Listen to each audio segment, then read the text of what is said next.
Se está llegando a la hora del gran almuerzo y cuando llegue esa hora la gente deja de escuchar. La orquesta está cantando más alto que el orador. Muy bien, vamos a comenzar por favor, 2 Timoteo capítulo 2. 2 Timoteo capítulo 2, por favor.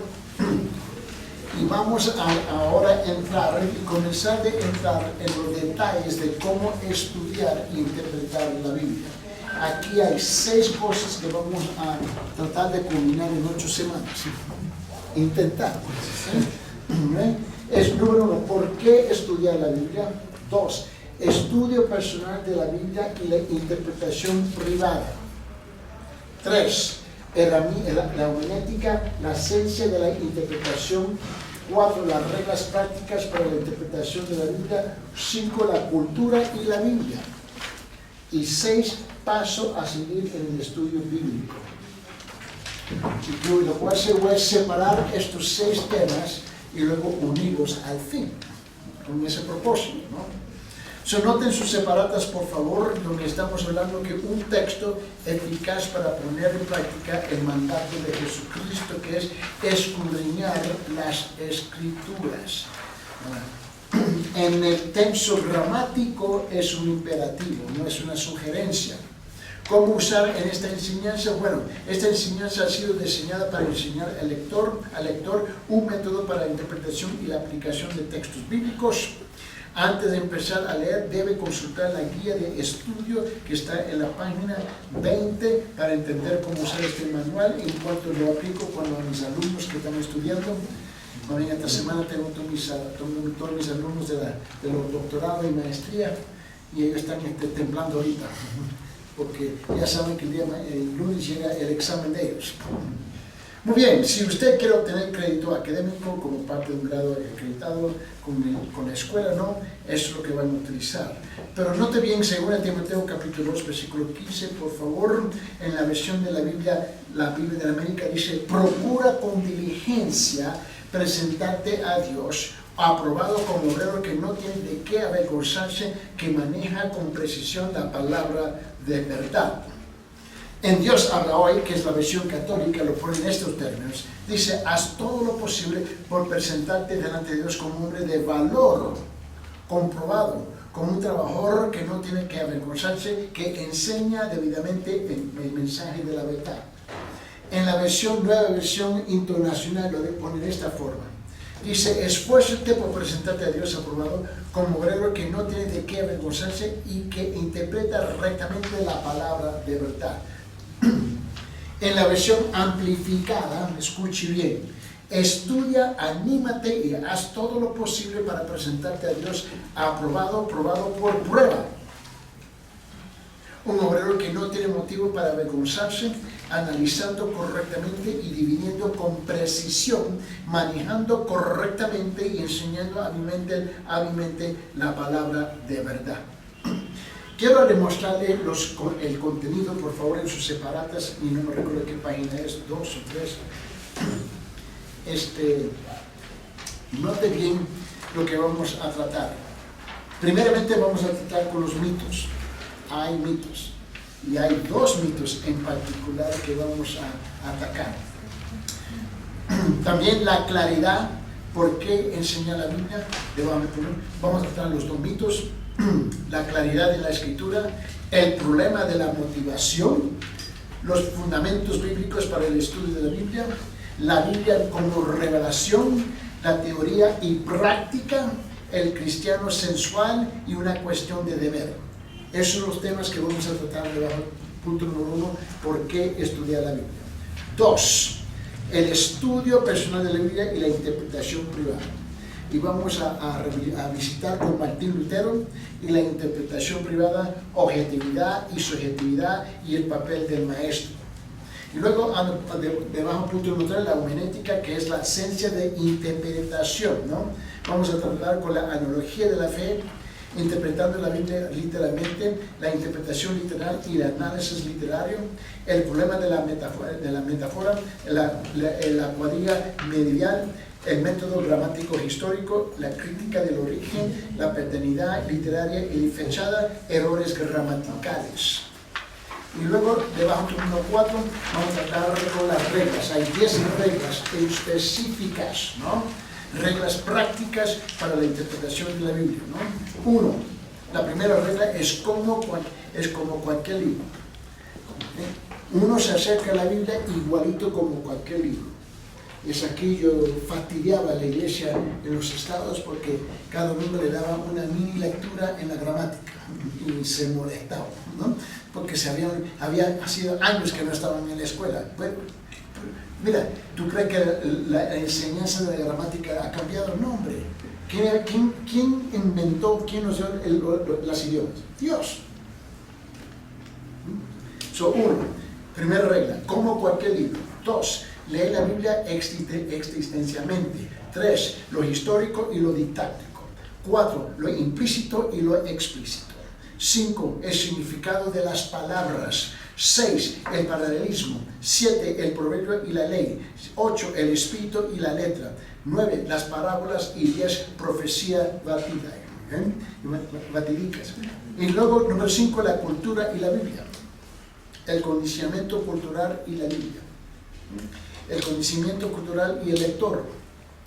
El principio y la costumbre y guías prácticas. Yo creo que se nos olvida a nosotros que la tendencia es que cuando llegamos a una escuela teológica o un estudio bíblico o una escuela bíblica, tenemos una tendencia de perdernos en la torre académica. Bueno, yo siempre le digo a los profesores que trabajan conmigo y a los alumnos, ¿no? Y especialmente a todos mis alumnos doctorados, ¿no? Porque ellos creen que ya se han llegado a lo mero. Ya se la saben todo, porque ya pronto se van a graduar y ya va a ser doctor fulano de tal, ¿no? Y yo dije, bueno, varón, tienes que aprender de visitar, ¿ves? De caminar entre la torre académica y el aposento alto. Doble tus rodillas. Porque muchas veces nos convertimos tan como cabezones intelectuales, ¿no? Y se nos olvida que tenemos que vivir la palabra, tenemos que aplicar la palabra. Una de las últimas tareas de mis alumnos en el programa de doctorado es que ellos tienen que invertir un semestre completamente en la evangelización. ¿Cómo? Si tú vas a ser pastor, camine con tu gente. Camine con tu gente. Ellos están chéveres para estudiar, invertir semanas y meses y años en su escritorio. No, levantarte, ponerte de rodillas y vamos a caminar ahora en las calles. Este próximo año están asustados porque se voy a llegar y vamos a caminar. Llevé un grupo grande de ellos a África conmigo. ¿Y por qué vamos a África? Vamos a evangelizar. ¿Cómo? Quítate el traje. Aquí dicen termos, ¿no? Quítate el termos, no, su cobata, vamos a ensuciarnos y vamos a caminar, ¿no? Y vamos a evangelizar. Porque nos perdemos en las torres académicas. Y se nos olvida que hay un aposento alto. Doblar nuestras rodillas, orar. Número 6, los pasos a seguir el estudio bíblico. La importancia de leer un libro completo. La ayuda que prestan las preguntas interpretativas, recursos adicionales. Ahí donde vamos esa es la idea. Y a mí no importa en qué iglesia tú terminas, por dónde tú vas, en qué país que se va a trasladar, se va a sentar en una iglesia y tú tienes que aprender cómo estudiar e interpretar la Biblia. Porque hay muchos descalificados en los púlpitos. Hay muchos payasos en los púlpitos enseñando sus propias ideas culturales. Vamos a comenzar con el prefacio. Estos últimos 20 años han visto reverdecer el interés en las escrituras, ¿no? Y desde que la teología neo-ortodoxa llamó a la iglesia a volver a un estudio serio del contenido de la Biblia, se ha despertado más interés en su vida por entender y aplicar su mensaje a nuestra generación. Sin embargo, junto con este nuevo interés llegó también confusión, bastante confusión, ¿no? Ha habido muy poco acuerdo entre eruditos cristianos en cuanto a los principios rudimentarios de la interpretación de la Biblia. Aquí vamos a tratar con la cosa más básica que se anda violando continuamente. Esta confusión en el mundo docto ha tenido un impacto en la vida de toda la iglesia.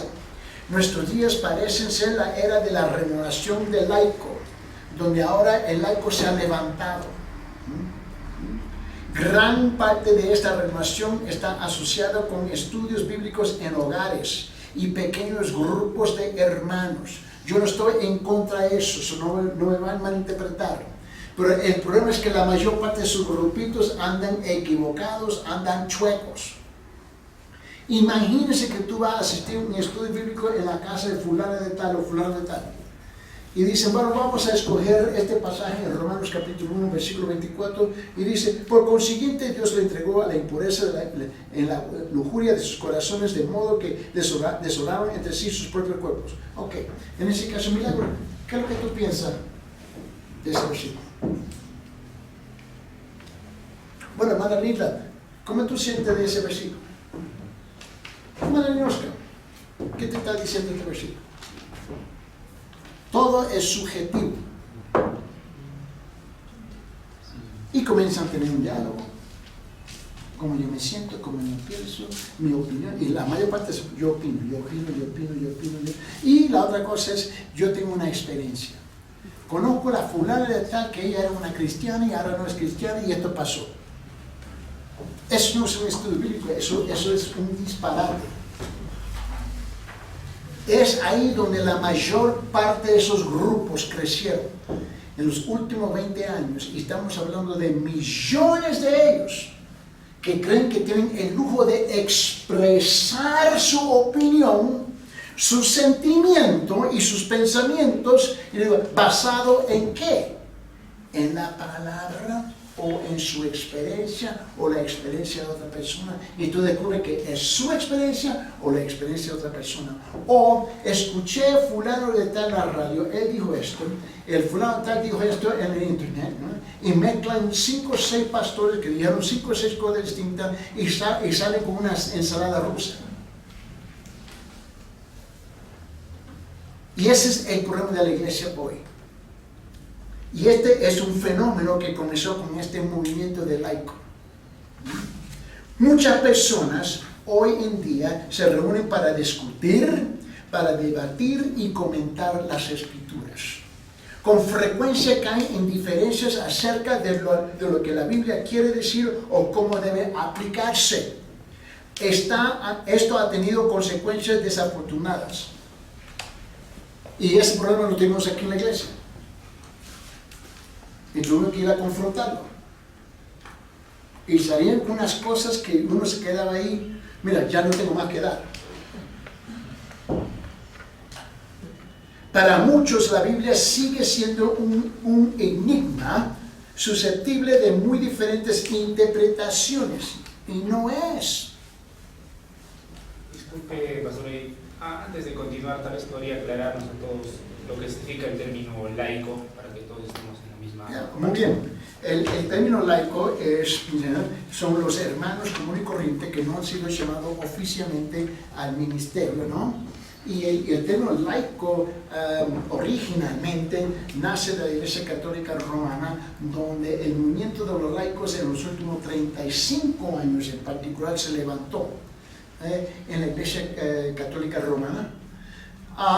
Y se convirtieron en los medios entre el pueblo y los sacerdotes y los curas, para enseñar la palabra, para llamar a la atención y levantar un interés en leer la lectura, la Biblia, ¿no? En los últimos 20 años en particular se ha levantado más en la iglesia cristianas, protestantes, evangélicas, depende de qué nombre tú le quieras dar, ¿no? Pero se levantó con mucha gente que habían leído la Biblia, no la habían estudiado, la habían leído. Tú sabes que son dos conceptos distintos, ¿no? Leer y estudiar son dos conceptos muy distintos. Y en las iglesias evangélicas, cristianas, protestantes, se levantó un gran grupo que había leído, ¿no? pero también ese grupo principalmente dependía de la interpretación de su pastor o predicador favorito, que encontraban en el internet, en Facebook o qué sé yo, ¿no? Y comenzaron y se comenzó una guerra con los pastores en los púlpitos. Esos son los laicos. Ustedes se levantan y dirigen un grupo, ¿entienden? Bueno, la verdad es que cada creyente verdadero debe leer la Biblia, la debe de estudiar por su propia cuenta. Tú nunca debes tener temor de acercarse al pastor y decir: pastor, tú estás predicando esto, no entendí esto, ayúdame. Y lo que pasó con muchos pastores, se ofendieron. En serio, se ofendieron, porque descubrieron que tan débiles realmente eran ellos. Ahora, hay dos formas en cómo acercarse al pastor con una cuestión bíblica, ¿no? Uno, tú lo puedes cuestionar, ¿no? Y eso no va a terminar bien, ¿verdad? El cuestionar a una persona es algo pesado, ¿no? Porque cuando tú estás cuestionando a una persona, tú estás cuestionando su carácter, su motivación, su intención, su corazón, etc. O, segundo, tú puedes hacer una pregunta. Y lo que pasó en este movimiento de laicos, es que comenzaron a cuestionar basándose en lo que dijo otro predicador en el internet. Y comenzaron a comparar el famoso predicador en el internet con el pastor de una iglesia local, y había grandes diferencias. Este que está en el internet tiene labia, tiene mantequilla por debajo de la lengua y aceite encima de la lengua, y este tiene labia, ¿no? Y puede cantarlo bien bonito. Y lo que pasó que la membresía comenzaron a compararlo con ese. Y cuando la gente me hicieron eso, me recuerdo en la iglesia, llámalo y pregúntale a él que vaya a tu casa a visitarte y orar por ti, y visitar a tu hermana que está en el hospital, y que entierre a tu mamá que acaba de fallecer. No me pregunta lo que él dijo, porque yo no estaba ahí y no entiendo en qué contexto que él lo dijo. Tú tienes que entender que este movimiento originalmente, el plan original era noble, estudiar la Biblia. El problema es que no la estudiaron, la debatieron. Ese fue el problema. ¿Comprenden? Ahora, ¿debemos reunirnos como grupos a estudiar la Biblia? Seguro que sí, pero estudiar, no solamente leer superficialmente las Escrituras, ¿no? Muy bien. Algunos incluso se han entregado a la desesperación respecto a su propia habilidad para encontrarle sentido. Para otros, la Biblia tiene una faz de cera capaz de amoldarse a los intereses particulares del lector. Con demasiada frecuencia la conclusión parece ser que se puede citar la Biblia para probar lo que sea. Cualquier persona puede torcer la Biblia, sacar un versículo, una porción de un versículo, unirla con otra porción de otro versículo. Cualquier persona puede hacer eso, y eso fue lo que pasó en el movimiento laico. Aquí hay dos preguntas. ¿Existe alguna salida de esta confusión? Y la segunda es: ¿pueden los lectores serios encontrar algunos principios que los orienten a través de los puntos de vista conflictivos que escuchan de todas partes? Estas son algunas de las preguntas que este curso se propone a contestar. Aunque muchos de los problemas tienen una dimensión docta, no he sido llevado por el deseo de involucrarme en el debate académico en lo referente a la ciencia de la hermenéutica, porque eso está claro, esa parte está clara. Pero la gente quiere torcer la palabra y cómo se acerca la palabra, etc. Mi motivación principal es más bien la de ofrecer una orientación básica con el sentido común. Ahora, yo entiendo que en estos días no vemos el sentido común, pero la verdad es que hay un sentido común, aunque no lo vemos muchas veces. Mira bien, capaz de ayudar a los lectores sinceros a estudiar las Sagradas Escrituras de una manera provechosa, De acuerdo con el punto de vista de la Biblia acerca de sí misma, este manual trata de enfatizar el origen y la autoridad divina de la Escritura. Por ello, he intentado proporcionar reglas de interpretación que sirvan de contrapeso a nuestra acostumbrada tendencia a interpretar la Biblia según nuestros propios prejuicios. Ahí tenemos que luchar. Tú tienes que reconocer sus prejuicios. Todos lo tenemos. El manual concluye con un examen de varios medios disponibles para ayudar a los estudiantes de la Biblia, ya sean principiantes o avanzados. Ahora, ante todo, me gustaría que este fuese un manual práctico para uso de los laicos, ¿no? En verdad me anima la esperanza de que los cristianos continúen su estudio de la Escritura y sigan contribuyendo a la Iglesia. Que este manual sea un estímulo que persevera con gozo y a la vez con conocimiento. Ahora entramos en número 1. ¿Por qué? ¿Por qué estudiar la Biblia? ¿No? Puede parecer raro y absurdo formular esta pregunta, ya que probablemente no estaría usted leyendo este manual o no ser que ya estuviera convencido de que el estudio de la Biblia es necesario. Sin embargo, nuestras mejores intenciones con frecuencia se debilitan por estados, ¿no?, de ánimo y caprichos. El estudio de la Biblia muchas veces queda a un lado. Tengo las buenas intenciones, pero no me alcanza el tiempo, ¿no? Por tanto, antes de examinar las guías prácticas para el mismo, revisemos algunas de las más sólidas razones para estudiar la Biblia. Vamos a tratar con 2 mitos. Y quizás tú lo has escuchado con tus hermanos dialogando en la iglesia, ¿no? O quizás han traspasado tus propios labios, ¿no? Primero, veremos algunas de las razones que da la gente para no estudiar la Biblia, ¿no?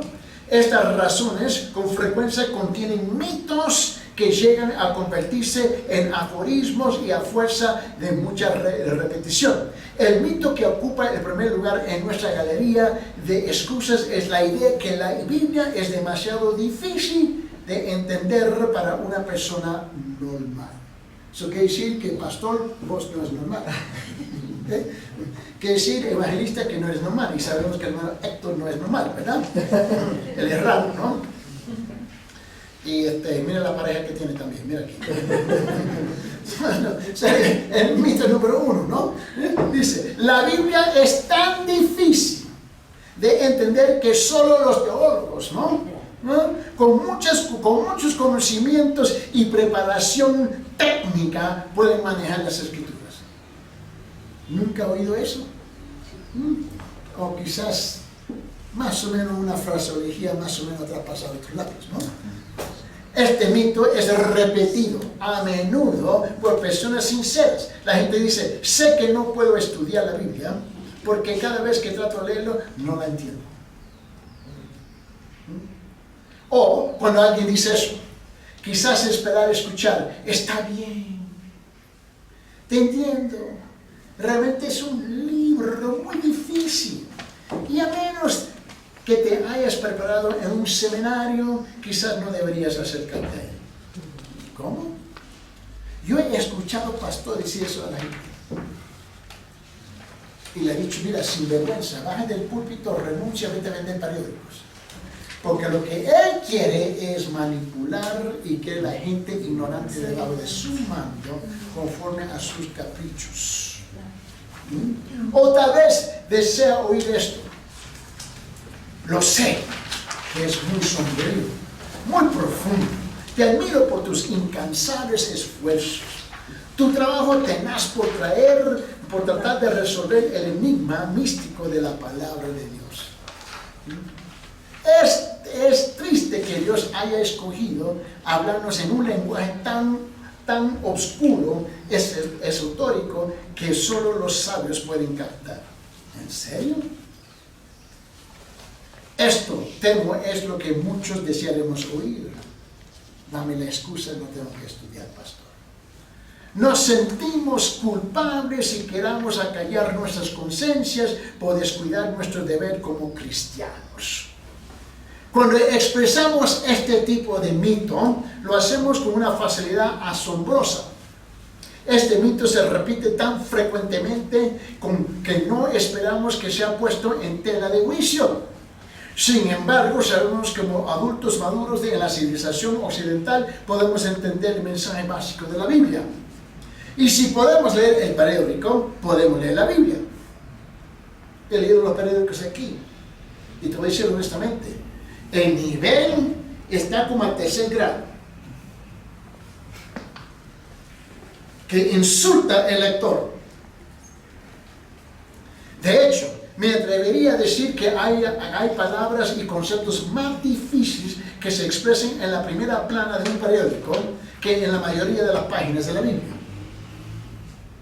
Este mito, la Biblia es tan difícil de entender que solo los teólogos con muchos conocimientos y preparación, ¿no?, técnica pueden manejar las escrituras. Eso no es verdad.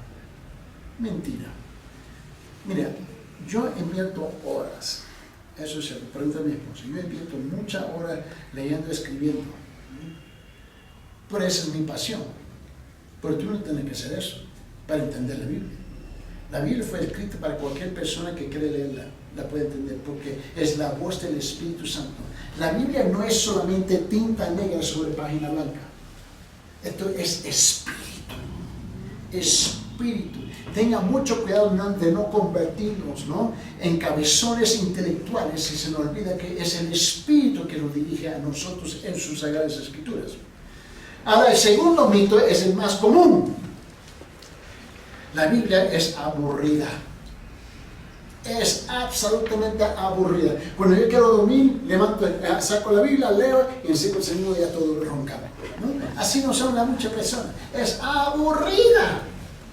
Si presionamos a las personas que nos expliquen lo que quieren decir cuando expresen el primer mito, por lo general ellos responden, bueno, supongo que puedo entenderlo, pero francamente ese libro me mata de aburrimiento, ¿no? Esta declaración refleja algo. ¿Refleja qué? No tanto una falta de habilidad para entender lo que se lee, sino un gusto, ¿no?, sino un gusto y preferencia por lo que se considera interesante y emocionante. Vivimos en una era tecnológica, donde todo el mundo camina con un celular, ¿no?, y así caminan las calles, ¿no?, por toda parte, y así caminan todo el tiempo, y chocan contigo y se molestan contigo. Tienen las narices en una pantalla, ¿no? Siéntate a hablar con una persona y la primera cosa que hace es sacar el teléfono. Y te muestran que no tienen interés en lo que tú tienes que hablar. Yo los dejo ahí. Chao. Me recuerdo cuando recién salieron los celulares, ¿no? Y llegaron nuestros nietos de casa. Ahora la más pequeña tiene que 21, 22, algo así. Y muy feliz que tienen sus celulares y todo. Y la pusieron en la mesa. Si tú tocas ese celular, yo te aseguro que te lo voy a tirar por la puerta en la calle. Ahora, vamos a ver quién pasa la prueba aquí. Y ese es el colmo de la iglesia, que somos tan digital y tenemos vergüenza de ser descubiertos caminando en la calle con una Biblia en la mano. No, quiero ser un poquito más. Si tengo que escoger entre este y este, puedo lograr. Este gana, ¿verdad? Porque tú tienes el lujo de esconderlo. No vengan con sus paquetes, por favor. Hablando con el pastor, dijo, le pregunté un día, ¿tú vas a poner wifi aquí? Dijo, que se molesten que no hay wifi aquí. Venga con una Biblia, vamos a estudiarla. Mira, la preponderancia del aburrimiento que la gente experimenta con la Biblia la advertí hace varios años. A ser contratado para enseñar escrituras en una televisión cristiana, estoy hablando cuántos años atrás, HCCN, en los en lo último de la década de los 80s. También pasa muy rato. Y estaba asistiendo al seminario que se llamaba Fuller, ¿no? Y el presidente, porque ya el seminario estaba haciendo unos cambios, ¿no? El presidente de la institución llamó por teléfono y dijo: necesitamos a alguien joven y estimulante, alguien con un método dinámico que pueda darle la vida a la Biblia. Ahí tenemos al hermano Héctor, ¿no? Pero nunca pierde ese dinamismo, por favor, no. Tuve que forzarme a comerme mis palabras. ¿Qué decir? ¿Usted quiere que le dé vida a la Biblia? No sabía que estuviera enferma. ¿Qué doctor la atendió antes de su fallecimiento? No puedo darle vida a la Biblia para nada, para nadie. La Biblia está viva. A mí me hace cobrar vida. Cuando las personas dicen que la Biblia es aburrida, me hacen preguntarme por qué. Los personajes bíblicos están llenos de vida. Mira, cuando tú lees el Antiguo Testamento es mejor que cualquier película de Hollywood. Más sangrante también.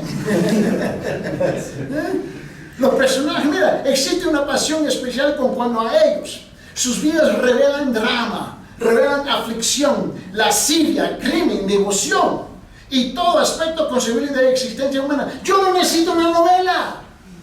Tengo que leer la Biblia. Y digo, wow, mira lo que hicieron. Qué pantalones, qué agallas, mira. Mira, hay reprimenda en la Biblia, hay remordimiento en la Biblia, hay contrición en la Biblia, hay consuelo, hay sabiduría práctica, hay reflexión, hay psicología y ante todo, hay verdad. Dios guarda. Quizás el desinterés que algunos experimentan se debe a lo anticuado del material que puede parecernos ajenos, ¿no? No te la pregunta, ¿cómo se relaciona la vida de Abraham que vivió hace tanto tiempo y tan lejos con nosotros? Aunque su ambiente fuese diferente al nuestro, sus luchas e intereses son muy semejantes. Así no es. Estamos ya por... no me recuerdo, yo creo que estamos 8 o 9 semanas con el hermano Héctor en Hebreos capítulo 1, versículo 1 y no hemos salido de ahí todavía. Y la gente escribe: ¿y cuándo ustedes van a salir de ahí? Estaba como el viernes terminamos un versículo con Pastor Joe, Santiago capítulo 1, versículo 8, ¿no? Y tuvimos que aplaudir y nosotros, wow, terminamos el versículo 8, ¿no?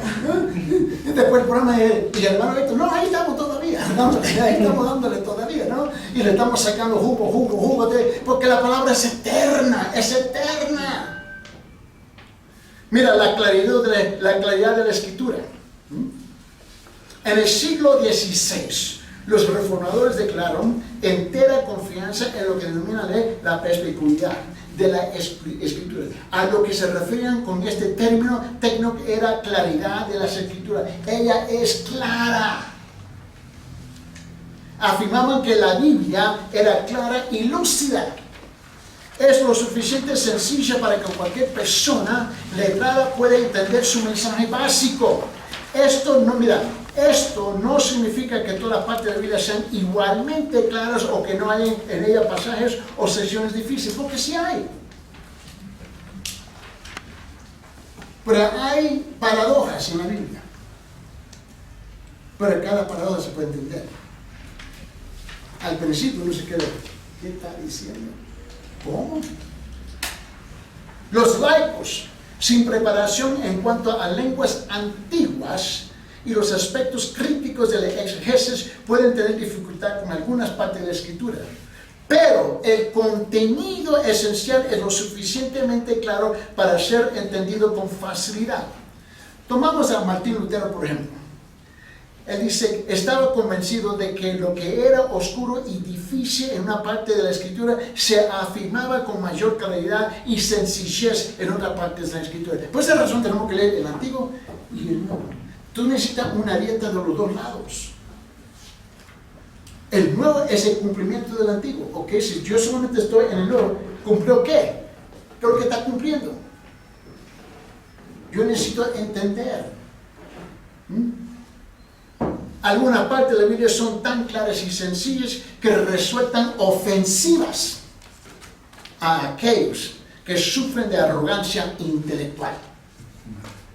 Hace algunos años daba yo una conferencia en cuanto a cómo la muerte de Cristo en la cruz cumplía un motivo maligno del Antiguo Testamento. A mitad de mi conferencia, un hombre de entre el público me interrumpió diciendo en alta voz: eso es primitivo y obsceno. Le pedí que repitiera su observación para que todos los participantes presentes tuvieran la oportunidad de oír su queja. Y cuando luego repitió, él dijo: tiene usted toda la razón. A mí en particular me gusta su selección de palabras, primitivo y obsceno. Porque es como alguien que recién está llegando al Antiguo Testamento, no entiende cómo. Seguro que sí es. Tú no puedes cambiar su escena original, su contexto original. Para nosotros hoy día hay mucha parte que es primitivo y obsceno. Para nosotros hoy día. Imagínense la generación 100 años más adelante que van a hablar de nosotros. La historia entera de la redención se comunica en términos primitivos desde el episodio del encuentro de Adán y Eva con la serpiente hasta la destrucción devastadora de que Dios inflige a las carrozas de Egipto en el Éxodo y hasta el craso y brutal asesinato de Jesús en Nazaret.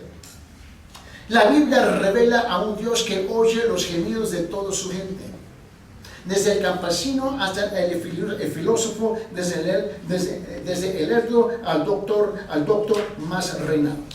Su mensaje es lo suficientemente sencillo como para que la más simple de sus criaturas caídas lo entiendan. Pregunta: ¿qué clase de Dios revelaría su amor y redención en términos tan técnicos y conceptos tan profundos que solo la flor y la nata de un grupo de eruditos profesionales pudiera entenderlos? ¿Qué clase de Dios? No, hombre. Dios sí habla en términos primitivos porque se está dirigiendo a primitivos. Hola, no ustedes, tan avanzados, adelantados, tan desarrollados. Al mismo tiempo, hay bastante profundidad en la escritura como para tener los sabios más astutos y eruditos solicitamente ocupados en sus averiguaciones por el resto de sus vidas. La gente más bruta que yo conozco, más mulas que yo conozco, son los que están en los seminarios, en las universidades con todos sus títulos. Son tan inteligentes, y yo no estoy en contra de eso porque yo tengo 3 doctorados. Pero si tú quieres hablar con un bruto verdadero, es uno que tiene un título, porque ella cree que se las sabes todas. Déjame hablar con una abuelita que conoce al Señor, que es sabia. Quizás no es muy leída, pues la mujer es sabia en las cosas de Dios. Tengo que escoger entre los dos, yo voy con ella, porque ella ha vivido lo que ella cree. Él se está imaginando de 10 opciones en cómo vivir lo que él piensa que él puede creer. Hay una tremenda diferencia. Si la palabra primitivo es la apropiada para describir el contenido de la escritura, obsceno lo es aún más. Todas las obscenidades del pecado están registradas con lenguaje claro y directo en la escritura. ¿Y qué hay más obsceno que la cruz? La Biblia no esconde nada. Te recuerdo en 1 Corintios capítulo 5. Hay un joven que se está acostando con la esposa de su padre, ¿no? ¿Cómo? Ni los bárbaros hacen eso. Pero la Biblia no le esconde. Pero fíjese bien, he aquí la obscenidad a escala cósmica. Sobre la cruz carga Cristo sobre sí los pecados más terribles de los hombres para poder redimir a esa humanidad inmerecida. ¿Tú crees que tú y yo merecemos su perdón? No, hombre. Si usted ha sido uno de esos que se ha pegado a los mitos de aburrimiento o la dificultad, probablemente se debe a que usted le ha atribuido a la totalidad de la Escritura lo que ha encontrado en alguna de sus partes. Puede ser que algunos de los pasajes hayan sido particularmente difíciles y oscuros. Otros pasajes le podrán haber dejado confundido y desconcertado. Tal vez eso deberían dejárselas a los eruditos para que lo desenmarañaran.